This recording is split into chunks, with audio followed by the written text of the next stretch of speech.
when it comes to gold and silver. This is insurance, free insurance. I'm not paying a fee every single month that just disappears into a company's coffers waiting for a payout. I'm actually paying my own insurance.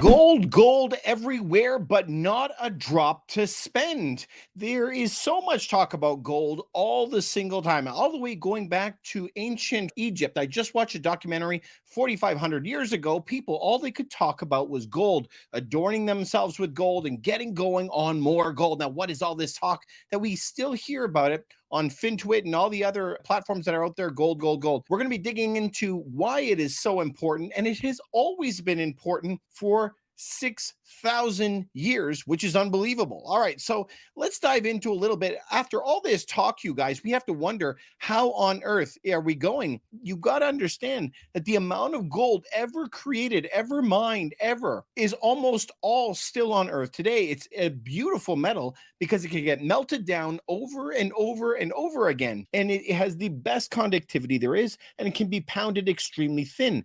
But the pile of gold that we can actually have mined on earth would only be the size of a couple houses. And I know what you're thinking when you see that. You have to be saying to yourself, what? It's impossible. It cannot be that all the gold on earth is the size of my house. Not even possible, right? That could fit all on your property. But that's all there is because it's so valuable, and it's only valuable because it's rare. If there was a lot of it on the planet, all of a sudden, it wouldn't be worth very much. But one single ounce of gold, 1 ounce of gold is now going to be worth how much? That 1 ounce of gold in Canada, $2,800. If you're in the States, it's going to be just over $2,000 for 1 ounce of gold. Now, gold is super valuable, but we have to ask ourselves a little bit about why. It's such a great industrial metal. It's used in all electronics. It's used in airplane windshields, for example, in places that you wouldn't even think about it. All right, so we know that not a lot has been made, but try to look at some of the numbers. In the United States, they have 8,000 tons. Notice tons. How much is a ton worth? Well, a ton is worth approximately $64 million. Okay. So when they're saying that the United States has 8,000 tons, 8,133 tons times 64 million, it comes to gigantic numbers. Notice Germany has 3,300. But now notice this part. Russia, we know the problems that Russia is having. Notice that they went from 22.99 last year to 23.27. So they added 28 tons of gold to their reserves.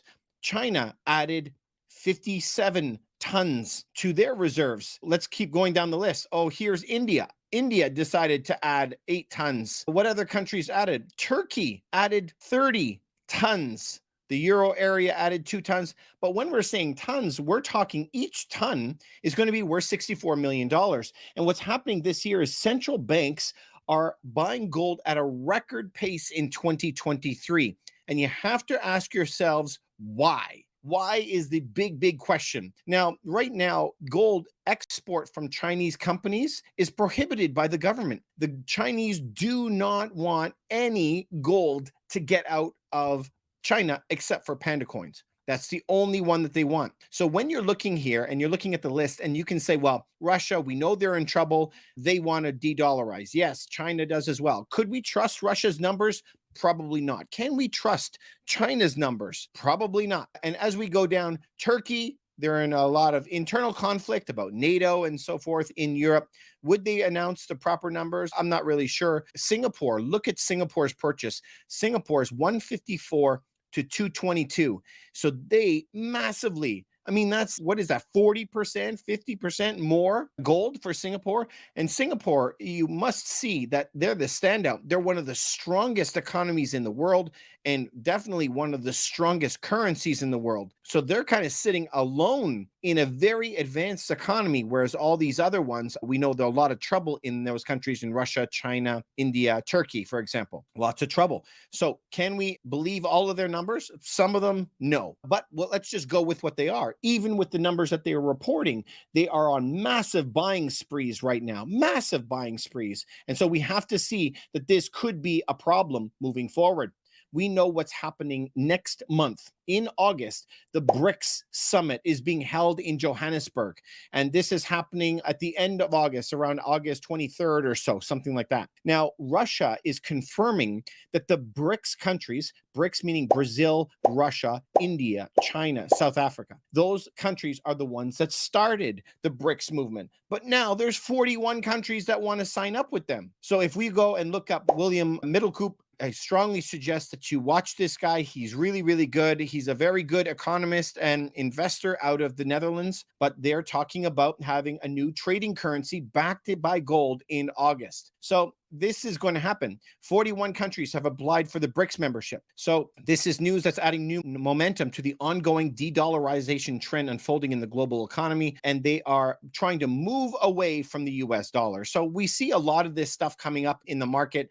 Here is one little tip that I would give you, okay? As a side note, do not mistake your desire with ability. And so I know that when they talk about a BRICS currency that's going to be coming out, they're saying, well, guys, this is so important. It's going to change the world as we know it. The BRICS currency could encompass 50% of the world's population, could be 30% of the world GDP. But here's the funny thing.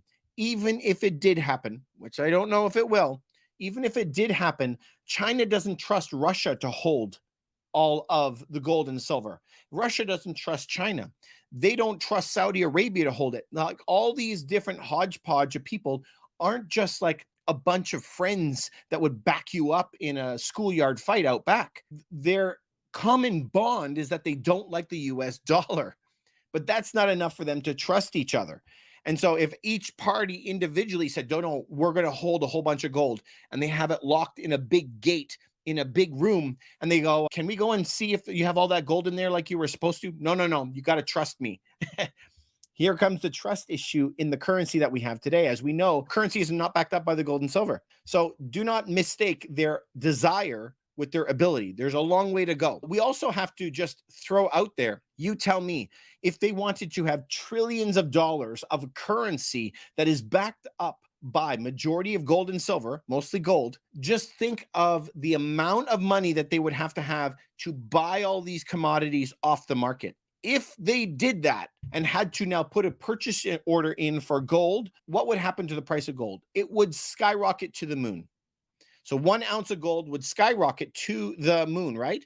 But who was the largest gold holder in the entire world? All of us would make money if we were holding a lot of gold at that time, right?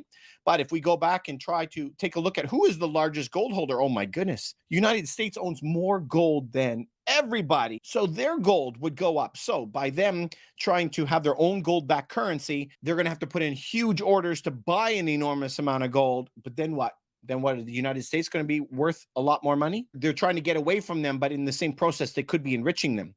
So this is why I want you to really think about what's going on in the future here, because a lot can actually change. There's a lot going on. So we want to know, number one, how gold has performed over history and why you should be buying it in your own portfolios yourself. So here is a chart going all the way back to 1897. Okay, all the way back. Gold and silver is on the bottom down here. You can't even see it. These two lines on the bottom, absolutely pathetic, right? How bad they are. They're barely even visible. So you're like, well, if I was alive in 1897, had a lot of money, I should have invested in the stock market, which is in the blue and the red at the top. I could have made a lot more money. Okay, but we weren't around in 1897. So why are we even looking at this chart? Okay, let's go back then and let's just try to be realistic and put it towards around where I was born in 1980. Okay, so if I purchased the day that I was born, if my parents were incredibly intelligent and bought gold and silver for me, guess what? I wouldn't have made much money adjusted for inflation than to the stock market. I would have made a lot more money. But guys, my parents didn't have a lot of money in 1980. Okay, so what if I did it around 2000. Well, if I bought gold and silver in 2000, I would have made a lot more money than the stock market. The stock market now looks like a stinking chump. But David, just a couple minutes ago when we were moving back, now all of a sudden, if I bought it in 1980, the stocks would have done better. So remember, it's always how people are portraying this information to you. Do not get sucked in by the people that want to make you believe one thing or another. If anything, I just want to encourage you to ask questions and to do the research yourself, because when you do the research yourself, your eyes are really going to open. So obviously, if I bought it in 2000, gold and silver would have been the best. Gold being the number one, I would have made 500%. That sounds incredible, right? In 2000. But in 2000, guys, I got to tell you, that's about when I started buying gold and silver. But let's move forward to maybe 2006. Okay. Well, if I would have bought in 2006, gold and the stock market all would have performed the exact same. What if it was in the bowels, in the very depths of the economy in 2010? If I would have bought in 2010 when real estate was beat up, stock market would have been better. Okay, let's fast forward just until all of the massive lockdowns happened, okay? If you would have bought just when the lockdown started happening 3 years ago, gold, silver, stock markets would have all performed the exact same. Okay, I'm hearing a collective like, wow. I had no idea that was the case, right? So you can go to this website. It's called Long-Term Trends. I think it's amazing, but it really shows you that you can't just believe it for first sight. I've seen this website quoted many times going, no, silver is the best, no, gold is the best, and it all depends with where you're placing that. So this is why you always need a little bit of gold in your portfolio just to give you insurance. Now let's go off subject and come right back to it a second.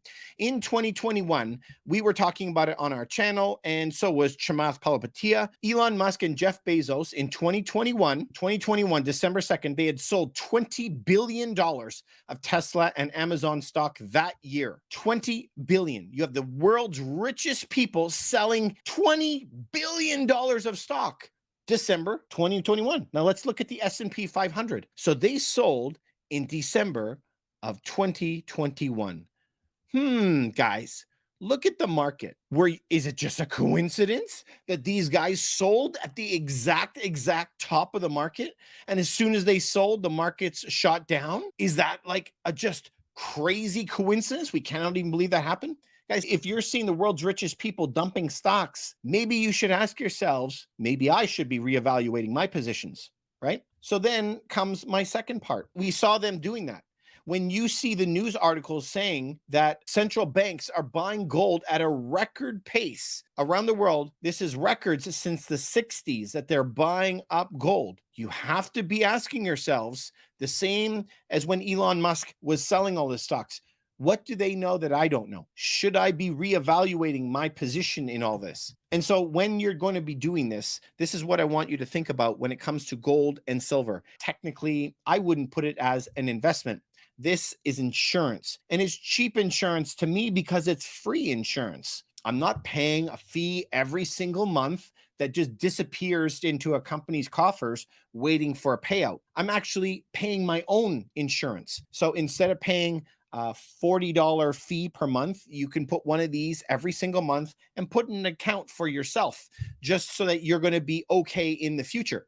Gold and silver, they always say put a certain amount. Now, all of the gold bullion sellers out there are going to say put all of your money in it, sell everything. As you can see from the chart when we showed you over the long-term trends, it really matters how much you put in, when you put it in, what's going to perform better. So most financial advisors, and which I am not, I am an investor, as you guys know, but I'm a real estate broker is what I actually do as my profession. But I could just tell you what I did is I've been buying gold and silver my entire life because my father was buying it at $200 and I started buying it at like $500. And now it's sitting in Canada at $2,700 or $2,800. So you hope that you never have to use it, but it's keeping up with inflation. It's doing its job for that. And you always have that rock to fall back on. So most people will tell you to have somewhere between 5, 10, 15, 20%. Don't put your whole bag in that. That's crazy. But you got to figure out for yourself where it's safest.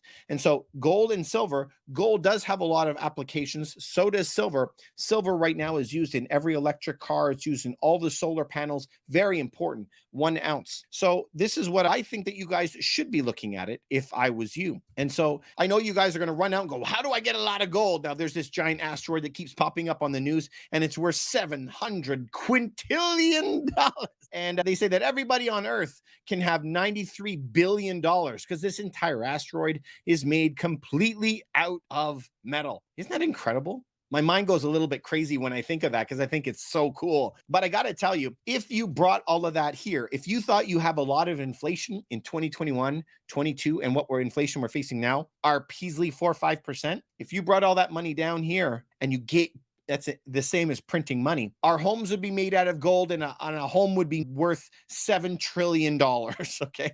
So the difficulty to buy a house would be the exact same. It's going to act the same as printing money.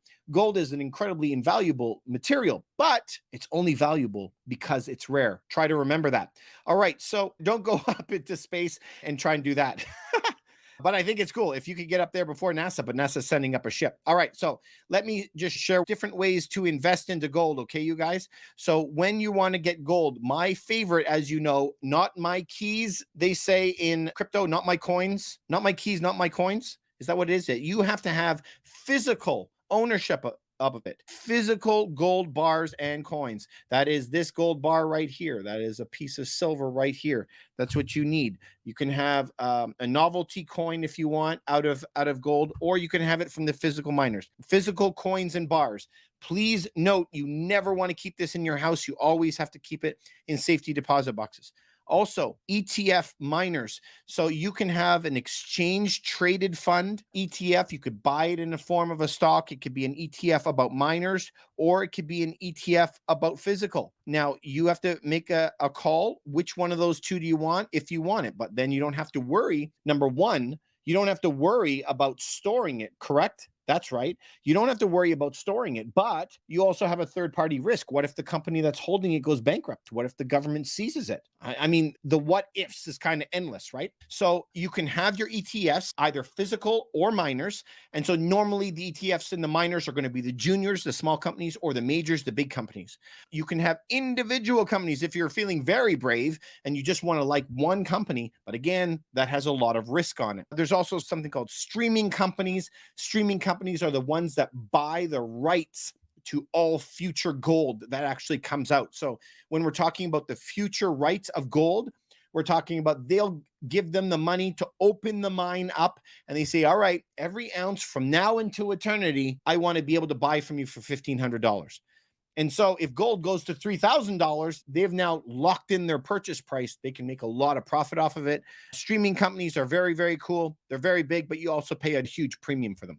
One of my favorite ones is bank accounts in ounces, So normally when you go to a bank and you check into your bank, the bank is going to say, okay, David, you have $1,000 in your bank account. But notice it says $1,000. Instead, if you had a bank account in gold and silver, I would log in and it would say you own 0.4 ounces of gold. And at any time that you would like, you can now check out your gold in cash if you wanted to. But what sits in your bank account is sitting in gold and silver, not really susceptible as much to inflation. So you can have bank accounts in that way. There are also banks that you can actually hand them your gold and get a loan against it, the same as you would get a loan on stocks or something else that you have as collateral. So lots of really, really cool products that are out there right now. I suggest everybody is going to continue to look into this stuff because it's really important. Also, if you guys are interested, we also have an entire gold and silver course that we created. You can always go over to sellhigher.ca, which is my website, at products, sellhigher.ca products, on everything that I've learned from investing in gold and silver over the past 20 years. We have a course there that can really help people as well. So anyway, at the end of the day, gold and silver has been around forever. I told you the video that I just watched was in Egypt 4,500 years ago, people are being buried with gold jewelry, gold canes. King Tutankhamun, think of them. Gold has always been freaking fantastic. It still has value forever. Try to show me a fiat currency that has been around that long. I can already save you the time. There is none. The longest money that's been around right now is the Great British Pound. Remember, a Great British Pound was 1 pound of silver. 1 pound. That's a lot of weight for one. Today, 1 ounce of silver is going to cost them like 30 pounds. So today, 30 pounds for 1 ounce, but before it was for 30 pounds, it was 30 pounds of weight of silver. So think of how it's diminished in value like crazy. So this is why if you would have just kept the metal from back then, you would have made a lot of money. So this is where we have to take some serious lessons, you guys. Us, and I'm talking specifically about Canada, United States, Australia, New Zealand, Europe. We're terrible with inflation, terrible. But if you want to learn a lot, please study Venezuela, Argentina, Lebanon. It doesn't really matter where, even if you look at inflation in places like Russia that are hitting 20, 30, 40%. But these guys in these other countries are having 1,000% a year, sometimes 1,000% a month. Go look at the stories of Zimbabwe, Weimar, Germany. But you can learn a lot from them because these guys are making movements and strategic moves every single day because of inflation. And guess what? They're successful. But for some reason, us in the West, in the G7, we're all in trouble. And that is because we haven't paid attention to the lessons that our neighbors are facing right now. So if anything that I can encourage you, I encourage you to ask questions. I encourage you to keep looking for information. Gold and silver to me is a big, big answer and huge peace of mind. Also, please take your time, study things and study those in trouble markets. This book was one of a great book, Principles with Dealing with the Changing World Order. There's most of the things in here I agree with, a couple things that I didn't, but this guy is a genius. This is like a world history and economics education over the last 400 years in one book. Absolutely fantastic. Great read. I suggest it for everybody. All right, guys, I wish that you have a fantastic night. If you have any questions, please send it my way. If this gave you any value, please consider subscribing to the channel. I really appreciate it, and I'll talk to you soon.